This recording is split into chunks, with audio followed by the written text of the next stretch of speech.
Good morning students. आज हम 12वीं कक्षा की पूरक पाठ्य पुस्तक वितान में संकलित तीसरा पाठ अतीत में दबे पांव जो ओम थानवी ने लिखा है, इस पाठ का सारांश पढ़ रहे हैं। तो वास्तव में यह पाठ ऐतिहासिक पृष्ठभूमि पर आधारित है। इस पाठ में सिंधु घाटी सभ्यता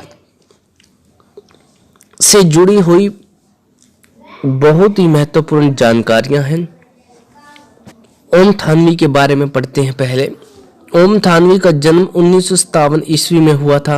इनकी शिक्षा दीक्षा बीकानेर में हुई थी। इन्होंने राजस्थान विश्वविद्यालय से व्यावसायिक प्रशासन में एमकॉम किया। ये एडिटर्स गिल्ड ऑफ इंडिया के महासचिव रहे। सन 1980 से 1989 तक इन्होंने राजस्थान पत्रिका में काम किया।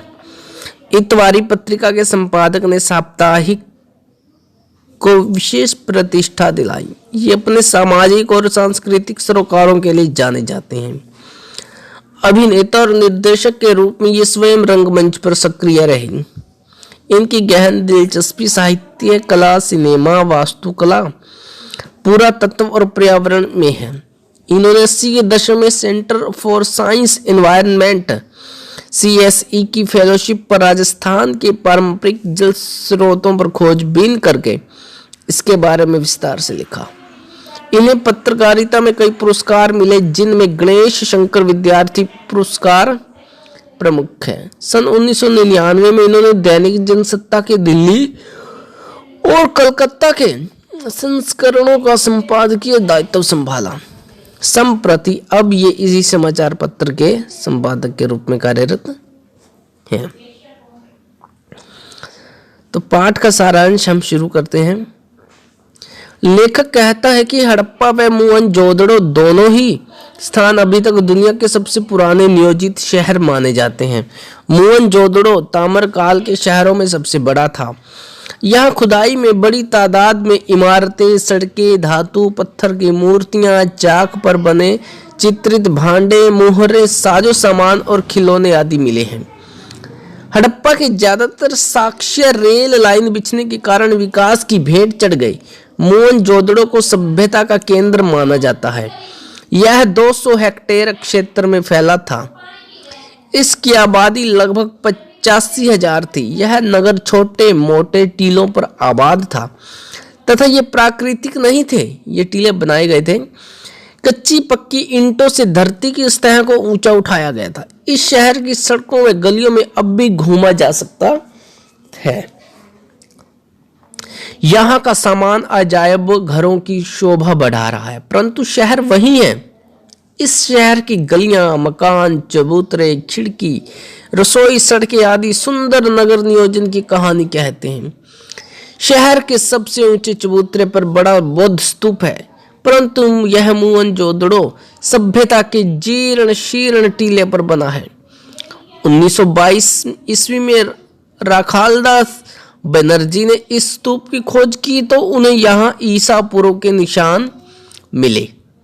तत्कालीन भारतीय पुरातत्व सर्वेक्षण के महानिदेशक जॉन मार्शल के निर्देश पर खुदाई का व्यापक अभियान शुरू हुआ और भारत दुनिया की प्राचीन लेखक सबसे पहले इस स्तूप पर पहुंचा। इसे नागर भारत का सबसे पुराना लैंडस्केप कहा जाता है। सर्दी के मौसम में भी धूप घुमाएं तो तस्वीरों के रंग उड़े हुए प्रतीत होते हैं। स्तूप वाले हिस्से को गढ़ कहा जाता है। दुनिया भर की प्रसिद्ध इमारतों के खंडर चबूतरे के पश्चिम में हैं। इनमें प्रशासनिक इमारतें, सभा भवन, ज्ञानशाला और कोठार हैं। केवल अनुष्ठानिक महाकुंड अपने मूल स्वरूप में बचा है। शेष इमारतें उजड़ी हुई हैं। मोहनजोदड़ो का नगर नियोजित बेमिसाल है। अधिकांश सड़कें सीधी हैं या आड़ी हैं। इसे वास्तुकार ग्रिड प्लान कहते हैं। आज की सेक्टर मार्का कॉलोनियों में हमें आड़ा सीधा नियोजन मिलता है, परंतु वह रहन सहन को नीरस बनाता है। ब्राजील या चंडीगढ़ या इस्लामाबाद ग्रिड शैली के शहर हैं, परंतु उनमें स्वयं विकसने की क्षमता नहीं है। चबूतरे के गढ़ और ठीक सामने उच्च वर्ग की बस्ती है। उसके पीछे 5 किलोमीटर दूर सिंधु बहती है। दक्षिण में टूटे घर कामगारों के हैं। लेखक प्रश्न करता है कि निम्न वर्ग का अस्तित्व था या नहीं। शायद उनके घर कमजोर रहे जो समय के अनुसार नष्ट हो गए होंगे। टीले के पास महाकुंड है, इसका नाम देव मार्ग रखा गया है। यह सामूहिक स्नान के काम आता था। यह 40 फुट लंबा और 25 फुट चौड़ा, 7 फुट गहरा है। इसके उत्तर व दक्षिण से सीढ़ियां उतरती हैं। इसके 3 तरफ साधुओं के कक्ष हैं और उत्तर में 2 प्रांत में 8 स्नान घर हैं। इनमें किसी का दरवाजा एक दूसरे के सामने नहीं खुलता। इस कुंड का निर्माण पक्की ईंटों से हुआ है।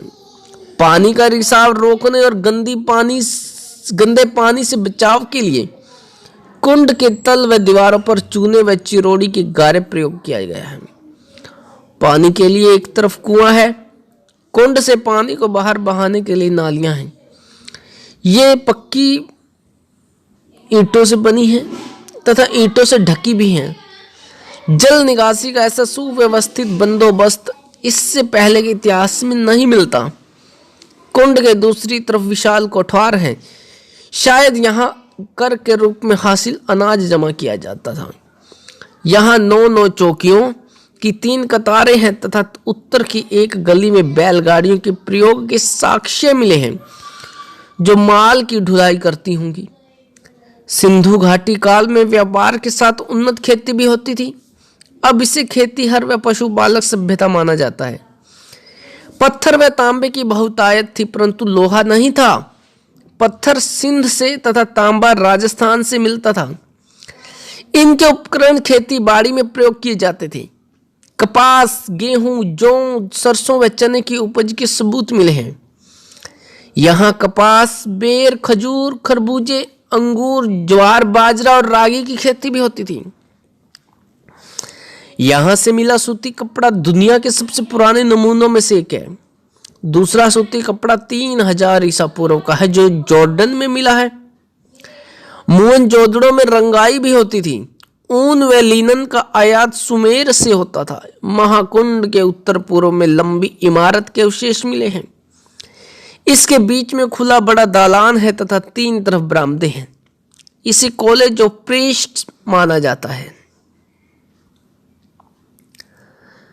दक्षिण में 20 खंभों वाला एक हाल है जो शायद राज्य सचिवालय, सभा भवन या सामुदायिक केंद्र रहा होगा।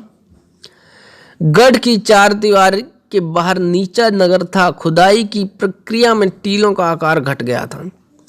पूरों की बस्ती रईसों की बस्ती है। इसमें बड़े घर, चौड़ी सड़कें तथा ज्यादा कुएं थे।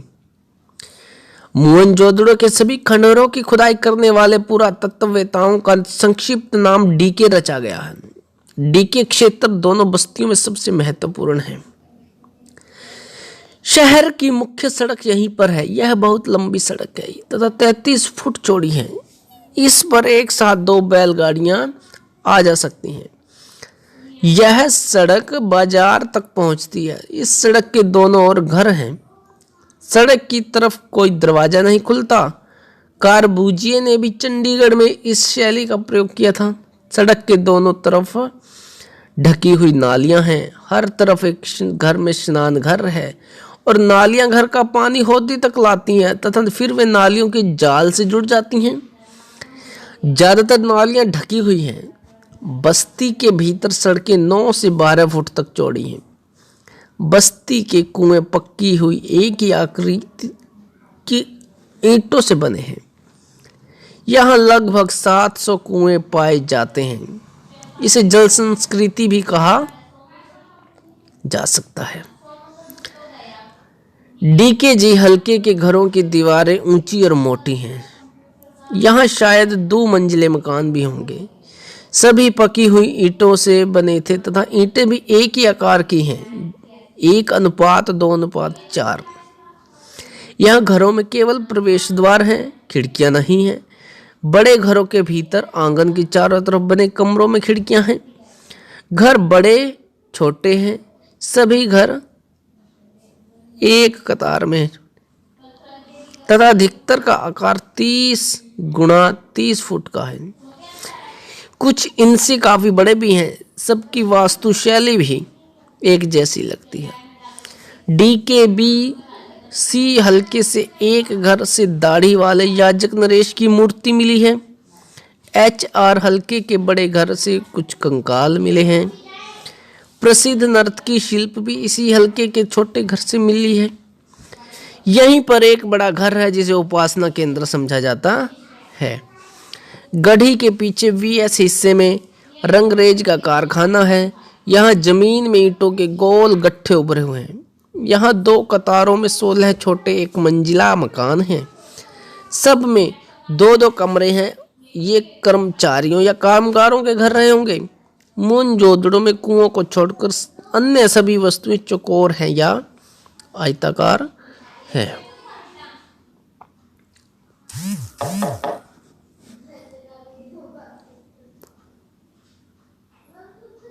शेष हम कल पढ़ेंगे नेक्स्ट वीडियो में।